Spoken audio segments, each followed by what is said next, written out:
மிர்தாஸ் கிச்சனில் இன்றைக்கி செய்ய போகிற ரெசிபி வந்து சுயம். அதுக்கு தேவையான பொருட்களை நம்ம பார்த்துடலாம். பச்சைப்பயிறு 250 கிராம், அதுக்கு அதே அளவு ஒரு கப் வெல்லம் எடுத்திருக்கேன், ஒரு கப் மைதா எடுத்திருக்கேன், தேங்காய் 1 கப்பு, ஏலக்காய் கொஞ்சம். இப்போ வந்து பாசிப்பருப்பு நான் ஒரு 2 மணி நேரத்துக்கு ஊற வச்சுருக்கேன். இப்போ வந்து 1லேருந்து 1.5 அளவுக்கு தண்ணி வைக்கிறேன். 1.5 டம்ளர் தண்ணி வச்சு இப்போ நம்ம மூடிடலாம்.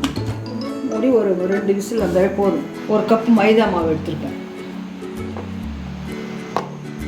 மைதா மாவு ஒரு 1/4 டீஸ்பூன் அளவுக்கு கொஞ்சம் உப்பு போட்டுக்கணும்.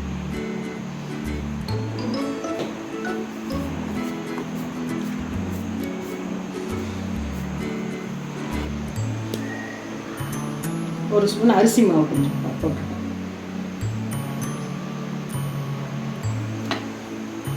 கிரீட்னஸ்க்காக அரிசி மாவு போட்டிருக்கேன்.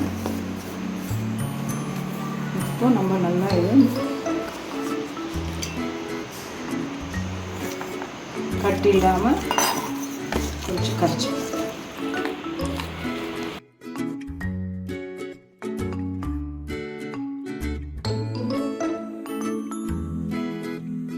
மாவு வந்து இந்த அளவு இருக்கணும். கரைச்சது ரொம்ப தண்ணியாகவும் இருக்கக்கூடாது, ரொம்ப திக்காகவும் இருக்கக்கூடாது. ஒரு பாத்திரத்தில் வெல்லத்தை போட்டு கொஞ்சம் தண்ணி விடணும். ஏன்னா வெல்லத்தில் கல்லுலாம் இருக்கு இல்லையா, அதனால் அதை கரைய வைக்கிறோம். கரையணும். வெல்லம் கரைஞ்சி வந்து கொஞ்சம் தண்ணியாக இருந்தால் கூட பரவாயில்ல.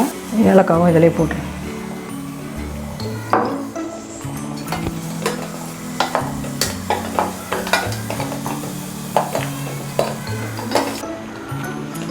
வெல்லம் கரைஞ்சிச்சு. இப்போ வந்து நம்ம வேக வச்ச பருப்பை இந்த மேஷ் பண்ணிடுவேன். இதை வந்து நான் வேறு ஒரு பாத்திரத்தில் மாற்றிக்கிறேன். ஒரு ஸ்பூன் நெய் போடுறேன்.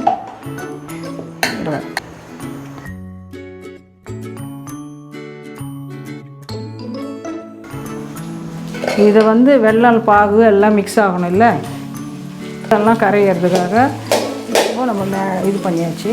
இப்போ வந்து வெல்லம் வந்து ஏற்கனவே வெல்லம் கரைச்சி கல்லுலாம் இல்லாமல் எடுத்து வச்சுருக்கிறேன். கொஞ்சம் அதிகமாக இருக்கிற மாதிரி இருக்கும், இருந்தாலும் அது சரியாக போயிடும்.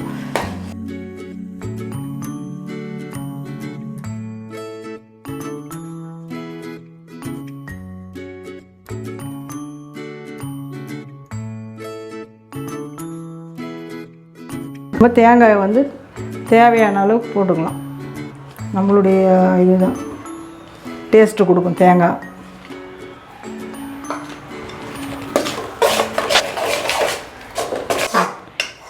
இது இன்னும் கொஞ்சம் கெட்டியாக வரும்போது நல்லா உருண்டு வரும். அப்போ நம்ம கேஸ் ஆஃப் பண்ணிவிட்டு ஆற வச்சு உருண்டை பிடிச்சிக்கணும். இதில் வந்து பருப்பு ஒரு சிலது பருப்பாக தெரிஞ்சால் கூட பரவாயில்லை, அது நல்லாவே இருக்கும். அது கடித்து சாப்பிடும்போது அது நல்லாயிருக்கும். ரொம்பவும் குழப்பாக பருப்பு வேக வச்சாலும் நல்லா இருக்காது. அதனால் இந்த மாதிரி கண்டிஷனில் இருந்தால் பருப்பு வந்து நல்லாயிருக்கும்.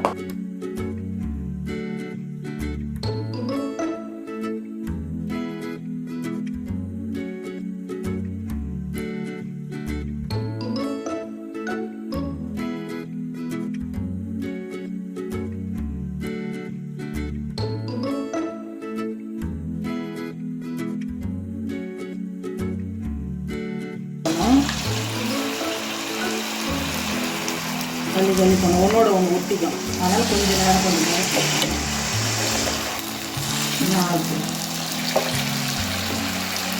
எண்ணெய் கம்மியாக இருந்தால் நான் ஒரு 4 போட்டுருக்கேன்.